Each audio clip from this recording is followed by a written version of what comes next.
బెత్లెహేము పురములో జన్మించెను రక్షకుడు.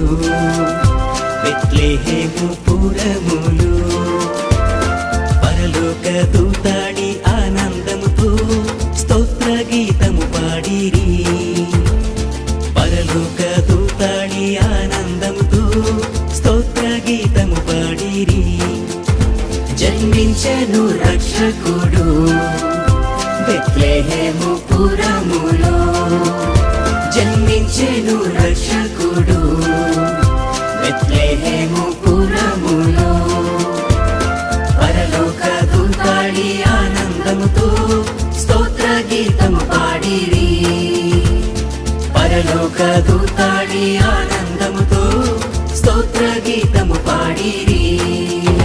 హల్లెలూయా హల్లెలూయా హల్లెలూయా హల్లెలూయా హల్లెలూయా హల్లెలూయా హల్లెలూయా హల్లెలూయా హల్లెలూయా హల్లెలూయా హల్లెలూయా హల్లెలూయా.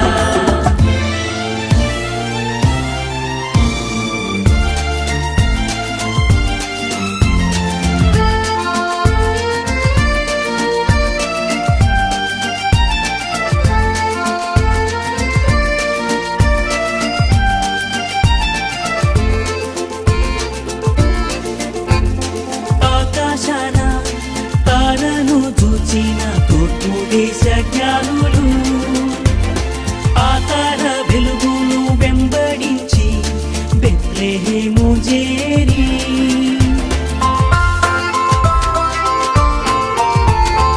ఆకాశాన తారను చూచిన తూర్పు దేశ జ్ఞానులు ఆ తార వెలుగును వెంబడించి బెత్లెహేము చేరి. లోక రక్షకుడైన బాల యేసును చూచి పూజించిరి. లోక రక్షకుడైన బాల యేసును చూచి పూజించిరి. బంగారము సామ్రాణి బోళము కానుకలిచ్చిరి. బంగారము సామ్రాణి బోళము కానుకలిచ్చిరి.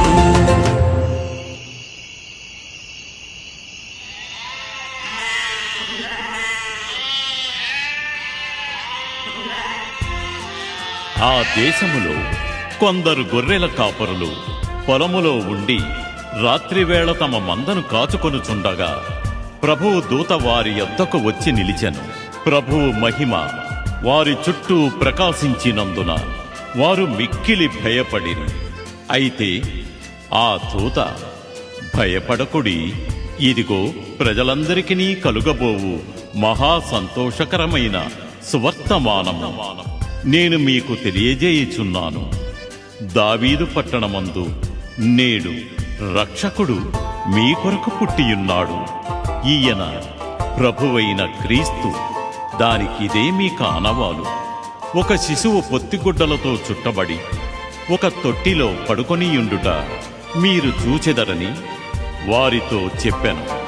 వెంటనే పరలోక సైన్య సమూహము ఆ దూతతో కూడా నుండి సర్వోన్నతమైన స్థలములలో దేవునికే మహిమయు.